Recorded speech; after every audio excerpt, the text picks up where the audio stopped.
पांशी मिश्रा, उत्तराखंड की खबरों में आपका स्वागत है। बड़ी खबर से बुलेटिन की शुरुआत करेंगे। आपको बता दें कि उत्तराखंड के मुख्यमंत्री पुष्कर सिंह धामी ने दिल्ली में केंद्रीय मंत्री अश्विनी वैष्णव और वित्त मंत्री निर्मला सीतारमण से शिष्टाचार भेंट की है। मुख्यमंत्री ने रेल मंत्री अश्विनी वैष्णव से टनकपुर देहरादून के बीच जन शताब्दी रेल सेवा और दिल्ली रामनगर के बीच शताब्दी एक्सप्रेस सेवा को चलाने की मांग की। इसके अलावा उन्होंने देहरादून से सहारनपुर को मोहंड होते हुए रेलवे से जोड़ने के लिए टनकपुर आधारित परियोजना की भी मांग की। साथ ही ऋषिकेश उत्तरकाशी रेल लाइन परियोजना का शीघ्र परीक्षण कराकर इसके निर्माण की स्वीकृति प्रदान करने की भी मांग की है। इसके बाद सीएम धामी ने केंद्रीय वित्त मंत्री निर्मला सीतारमण से मुलाकात कर वित्त मंत्री से सौंग बांध परियोजना के लिए 1774 करोड़ की विशेष सहायता धनराशि स्वीकृति करने की मांग की है। सीएम धामी ने कहा कि इस परियोजना से देहरादून की पेयजल समस्या का समाधान हो पाएगा।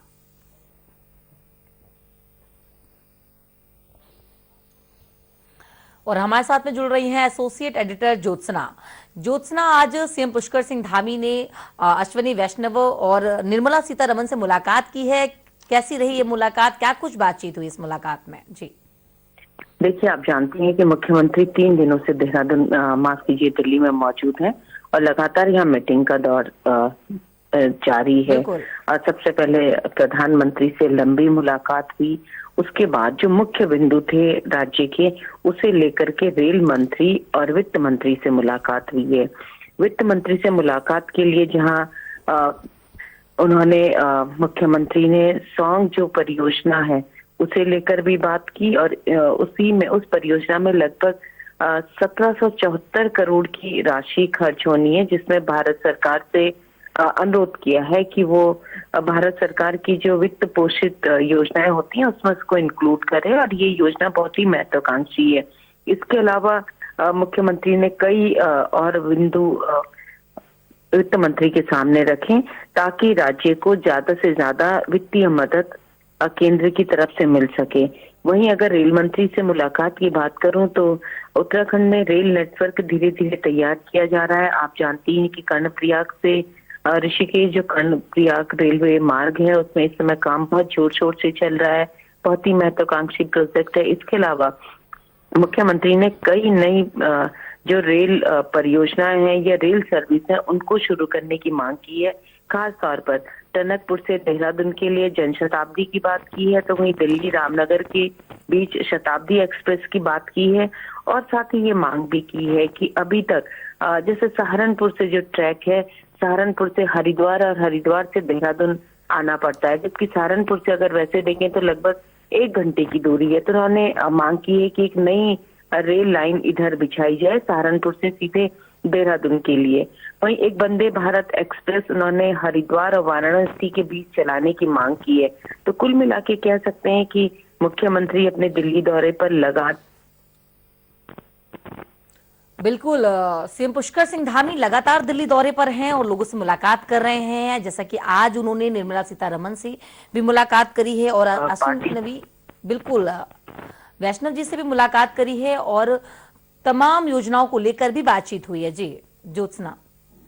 बिल्कुल, देखिए जैसे मैंने कहा कि रेलवे नेटवर्क का विस्तार होना उत्तराखंड में बहुत जरूरी है। सामरिक दृष्टि से भी बहुत महत्वपूर्ण है, पर्यटन की दृष्टि से भी। इसीलिए मुख्यमंत्री ने कई नई सर्विस शुरू करने की मांग रेलवे मंत्री से की है और रेलवे मंत्री ने उसके लिए एक सहमति भी जताई है कि वो बातचीत करने के बाद इन विषयों को देखेंगे और उत्तराखंड की मांग को देखते हुए वो कुछ ना कुछ इसमें जरूर कोशिश करेंगे कि उत्तराखंड को दिया जाए। साथ ही मैं आपको बता दूं कि लगातार उत्तराखंड में जो डबल लेन की बात होती है, अगर हम देहरादून और हरिद्वार के बीच की बात करें या फिर सहारनपुर से डायरेक्ट देहरादून के लिए रेलवे लाइन की बात है, ये सालों साल से ये सब बातें चल रही हैं। तो इन्हीं सब विषयों को केंद्रीय मंत्री के सामने रखा है। और पांशी मैं बता दूं कि मुख्यमंत्री लगातार संगठन के वरिष्ठ लोगों से भी मुलाकात कर रहे हैं और आज की बात करें तो फिलहाल मुख्यमंत्री आज भी दिल्ली में हैं और अगर आज रुकते हैं तो संभवतः कल भी कई नेताओं से वो मुलाकात करके ही वापस देहरादून जाएंगे। बिल्कुल यानी कल भी रुक सकते हैं मुख्यमंत्री पुष्कर सिंह धामी और कई लोगों से उनकी मुलाकात हो सकती है। 1774 करोड़ की विशेष सहायता राशि की भी मांग की गई है। फिलहाल अधिक जानकारी के लिए आपका बहुत बहुत शुक्रिया। आप हमारे साथ बनी रहिएगा, आपसे और अपडेट लेते रहेंगे। मुख्यमंत्री पुष्कर सिंह धामी ने दिल्ली में पीएम मोदी से मुलाकात की है। आपको बता दें कि आपदा प्रभावित जोशीमठ के लिए 3000 करोड़ के पैकेज की मांग की, लेकिन कांग्रेस नेता प्रीतम सिंह ने इस पर तंज कसते हुए कहा कि जोशीमठ में आपदा को आए लंबा समय हो गया, लेकिन अभी तक केंद्र सरकार ने किसी भी तरह के पैकेज की घोषणा नहीं की। उन्होंने कहा कि अब सीएम ने जो पैकेज मांगा है ये भी कब रिलीज होगा कहा नहीं जा सकता। उन्होंने कहा कि जोशीमठ में जो लोगों की हालात अच्छे नहीं है, लेकिन उनकी सुध लेने वाला कोई नहीं है। कि जोशीमठ की आपदा को आए हुए बहुत लंबा समय हो गया है और उसके बाद अब तक जो है कोई पैकेज स्वीकृत नहीं हुआ है। मुख्यमंत्री जी कल मिले हैं तो स्वीकृत तो पैकेज हुआ नहीं है, अब तो भविष्य के गर्त में है। लेकिन आपदा आए हुए इतना समय व्यतीत होने के बाद भी सरकार अगर उसका संज्ञान समय रहते हुए ना लेगी तो फिर लोगों में आक्रोश व्याप्त होना तो स्वाभाविक बात है। केंद्रीय सड़क और परिवहन मंत्री नितिन गडकरी आगामी 6 अप्रैल को देहरादून दौरे पर आ रहे हैं, जहां पर वो दिल्ली देहरादून हाईवे का निरीक्षण भी करेंगे। इसके बाद गडकरी उत्तराखंड को कई योजनाओं के सौगात भी देंगे। नितिन गडकरी के दौरे को लेकर उत्तराखंड बीजेपी में उत्साह बना हुआ है।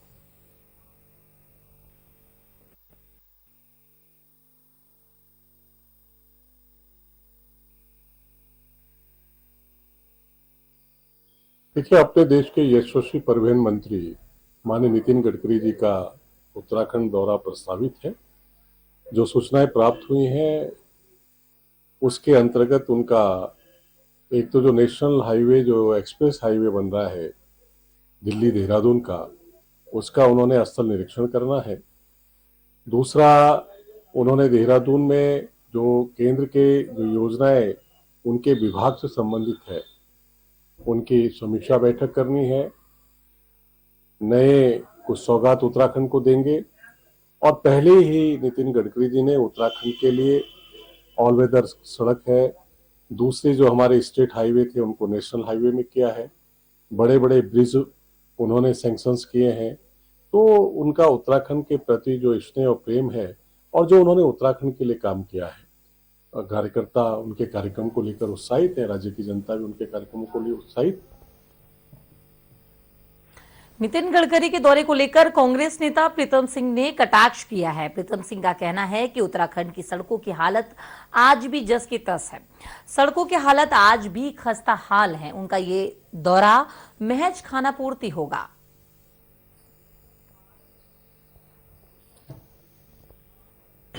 अब गडकरी जी आ रहे हैं और मैं आपको याद दिलाना चाहता हूं कि वो पहले भी आए थे और हरिद्वार और देहरादून का जो राष्ट्रीय राजमार्ग है उसको उन्होंने कहा था कि 2017 तक पूरा हो जाएगा और पूरा मैं समझता हूँ आज भी सही तरीके से नहीं है।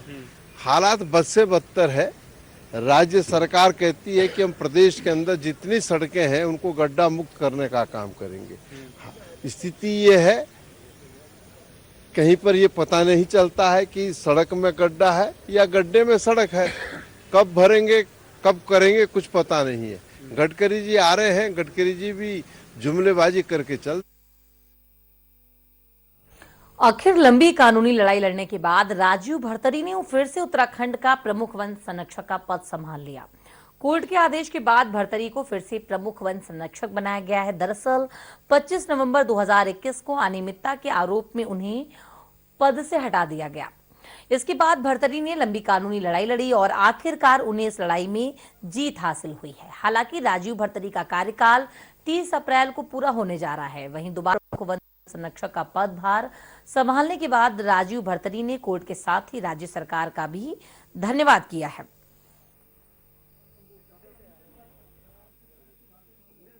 हाँ, मुझे चार्जशीट मिली भी है, पर उसके जवाब दिया जाएगा, जो भी समुचित जवाब है। देखिए, मैं यही कहना चाहूँगा कि जब इंसान अधिकारी एक कोई इतने लंबे सेवा काल के बाद में अपने इस चरण में पहुँचता है तो उसका सबसे बहुमूल्य चीज उसका अनुभव है। और ये अनुभव जो है वो जो यंगर ऑफिसर्स हैं, जो ऑर्गेनाइजेशन है और जो पॉलिसीज है, नीति हैं, उनके बनाने में उससे उसका लाभ दिया जा सकता है। हमारे साथ ज्योत्सना जुड़ी हुई हैं इस खबर पर अधिक जानकारी के लिए। ज्योत्सना, काफी लंबी लड़ाई लड़ने के बाद राजीव भरतरी को और फिर से उत्तराखंड का प्रमुख वन संरक्षक बनाया गया है, फिर से उन्होंने अपना पदभार संभाल लिया, क्या कुछ जानकारी है जी?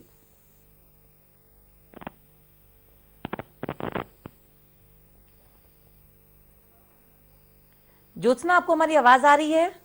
काफी लंबी कानूनी लड़ाई लड़ने के बाद एक बार फिर से राजीव भरतरी ने उत्तराखंड में कानून प्रमुख वन संरक्षक का पदभार संभाल लिया है। कोर्ट के आदेश के बाद भरतरी को फिर से प्रमुख वन संरक्षक बनाया गया है।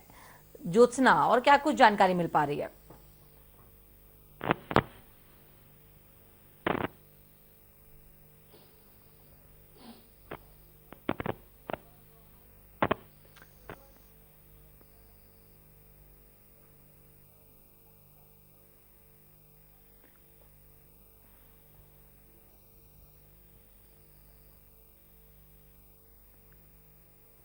हमारे साथ इस खबर पर अधिक जानकारी के लिए ज्योत्सना जुड़ी हुई हैं।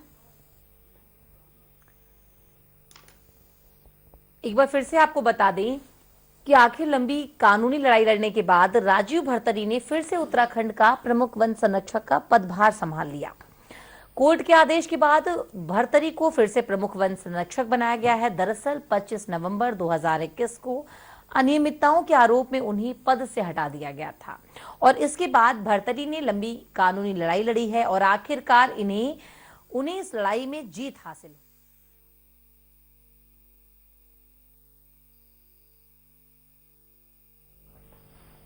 उत्तराखंड में क्रिकेट कोच नरेंद्र शाह का महिला क्रिकेट खिलाड़ी के साथ अश्लील बातचीत का ऑडियो वायरल होने के बाद उनकी मुश्किलें कम होने का नाम नहीं ले रही हैं। हालांकि क्रिकेट कोच नरेंद्र शाह की तबीयत ठीक नहीं होने के कारण उन्हें दून अस्पताल से ऋषिकेश एम्स रेफर किया गया, जहां पर उनका इलाज चल रहा है। डॉक्टरों के मुताबिक वो अभी बयान दर्ज कराने में असमर्थ हैं। पुलिस के मुताबिक नरेंद्र शाह मामले में पूरी नजर रखी जा रही है। जैसे ही उनके स्वास्थ्य में सुधार होता है, उसी के बाद नरेंद्र शाह को गिरफ्तार कर उनके बयान दर्ज किए जाएंगे। ऑडियो वायरल होने के बाद नरेंद्र शाह को उनके पद से हटा दिया गया। ये पूर्व विवेचक ने उसमें पूछताछ के प्रयास किए, लेकिन नरेंद्र शाह उस समय पर होश में नहीं थे। उनका डॉक्टर्स ने बताया कि बयान देने की स्थिति में नहीं है। अभी क्या हालत है? देखिए, जिनकी बात आप कर रहे हैं वो यहाँ पर दून अस्पताल में भर्ती कराए गए हैं और जो इनके जो मेन ट्रीटिंग फिजिशियंस हैं उनसे जो हम संपर्क में रहे हैं, उन्होंने उसका जो कारण था जिसका इलाज चल रहा है वो अननोन पॉइजनिंग बताया है। Unknown poisoning with aspirational pneumonia, जो कि कई कारणों से हो सकता है। पॉइजन कौन सा था, क्या उसका केमिकल था, ये इसके ऊपर ये तो जब फोरेंसिक इसका एनालिसिस होगा उसके बाद ही पता चलेगा।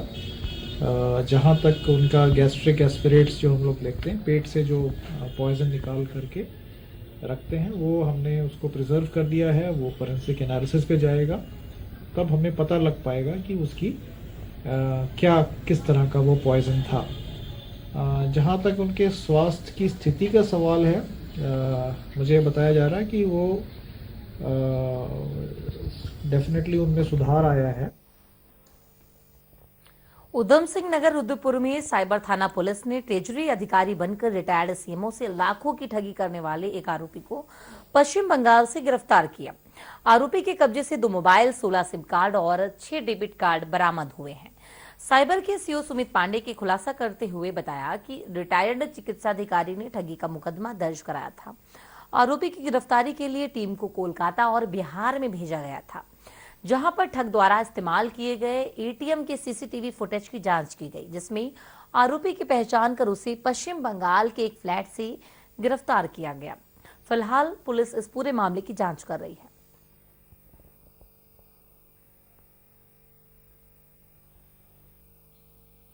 उधम सिंह नगर की किक्षा कोतवाली पुलिस को एक बड़ी सफलता मिली है। आपको बता दें कि पुलिस ने ट्रैक्टर चोरी के आरोप में 2 लोगों को गिरफ्तार किया।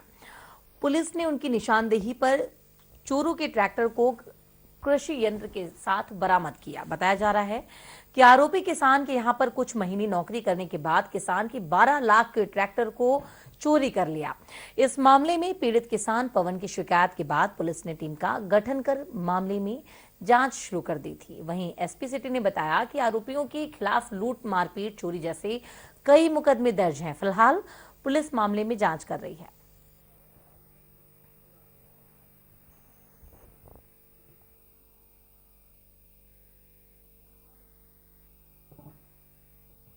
फिलहाल बुलेटिन में अभी बस इतना ही। बने रहिए